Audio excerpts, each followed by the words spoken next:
Estudo Bíblico Isaías 63. Israel roga por auxílio. Versos 1 a 6. Estes versículos constituem um poema de juízo e redenção, revelando a vitória contra as forças do mundo, o materialismo, o paganismo, forças simbolicamente representadas pelos edomitas. Verso 1. Aqui, novamente, como em 34, versos 5 e 6, Edom tipifica o mundo rebelde e implacavelmente hostil para com o povo de Deus. Amós 1:11. Bosra foi em certa época uma importante cidade de Edom. O Messias está descrito usando roupas manchadas de sangue. É o sangue daqueles que foram mortos no Armagedom, Apocalipse 19, versos 13 a 15, onde ele mesmo será o responsável pela vitória, como fez sozinho no Calvário. Somente Deus é poderoso para salvar. Versos 3 a 6. Nesses versículos, Cristo responde à pergunta do profeta feita no verso 2. Verso 3. Lagar manchou. Este versículo apresenta uma extensa metáfora para o dia do Senhor. Lamentações 1:15, Joel 3, verso 13, Apocalipse 14, versos 17 a 20 e 19, verso 15. O lagar representa a batalha e o suco espremido representa os desastres da guerra. Verso 4. Ano dos meus redimidos. Essa frase alude às leis concernentes aos escravos e às propriedades no ano do jubileu, Levítico 25. Essa ideia de redenção é desenvolvida através do livro de Isaías, mas especialmente em 61, versos 1 e 63, verso 6, 34, verso 8 e 35, verso 9 e notas. É chegado. O futuro ajuste de contas que o Messias fará com os ímpios coincidirá com a redenção que trará a Israel. 61, verso 2. Versos 5 e 6. Não havia quem me ajudasse. Vários trechos de Isaías mostram que para a obra de restaurar a raça humana não se achou homem algum na terra. 41, 28, 59, 16 e 64, verso 7. Meu próprio braço. A futura salvação de Israel será um ato realizado pela mão do próprio Senhor.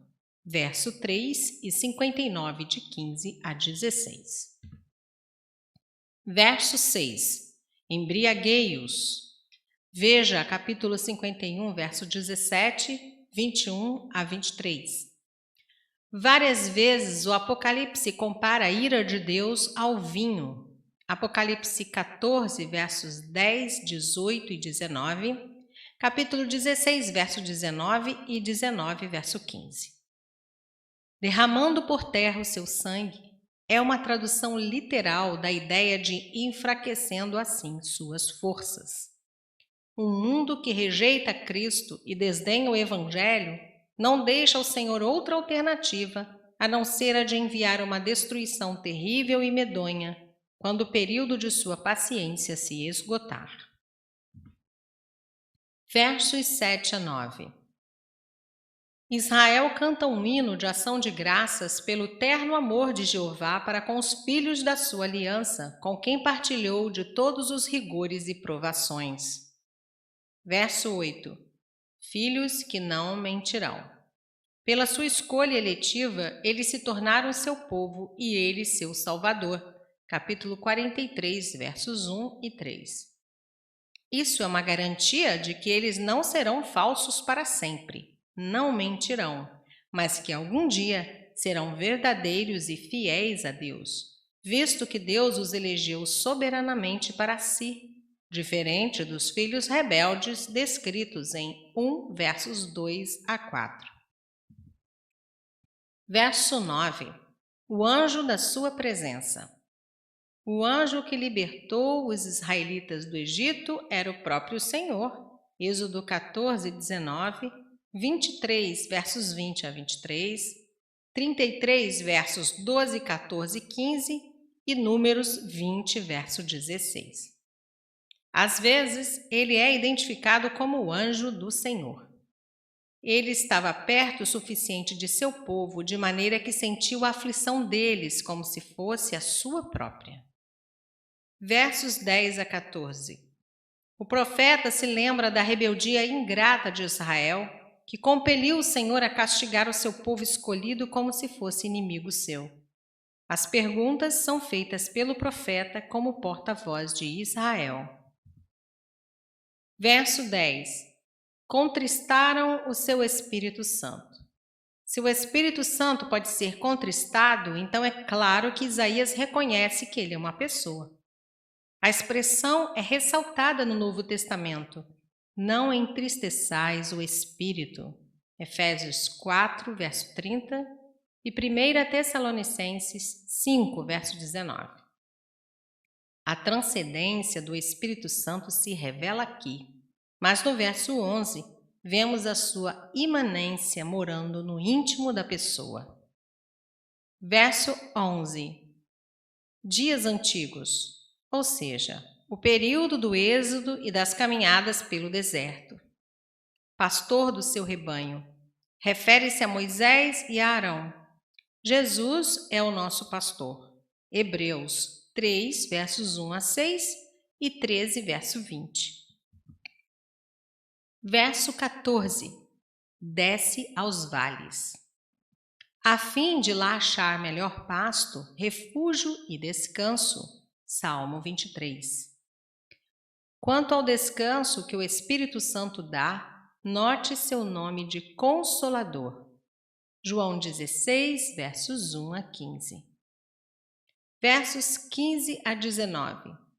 Esses versículos apresentam a súplica dos infiéis arrependidos para que Deus acabe com o seu isolamento e torne a demonstrar-lhes o seu terno amor, ainda que fossem deserdados por Abraão e Jacó devido à sua infidelidade. Verso 16. Abraão e Israel.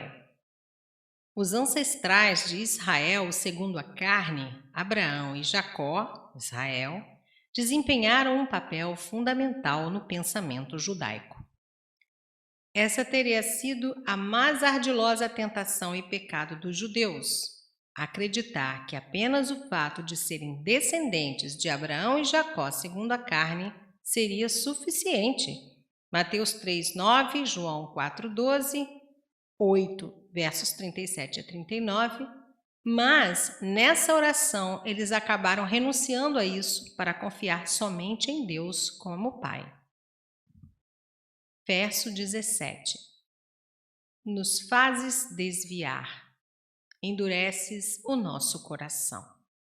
O sentido é que Deus permitiu que eles se desviassem e ficassem com o coração oprimido. Eles não estavam negando a própria culpa, antes a estavam confessando que, por causa disso, Deus os entregou às consequências de suas escolhas iníquas. Capítulo 6, versos 9 a 10, Salmo 81, versos 11 e 12, Oséias 4, 17 e Romanos 1, 24 a 28. Verso 18. Pisaram o teu santuário. Os babilônios, entre outros, tinham ocupado a terra que havia sido dada a Israel e profanaram o santuário de Deus. Salmo 74, versos 3 a 7. Verso 19. Nunca, nunca. A queixa de Israel era que a sua situação de abandono era comparável à das nações que não tinham um relacionamento especial com o Senhor.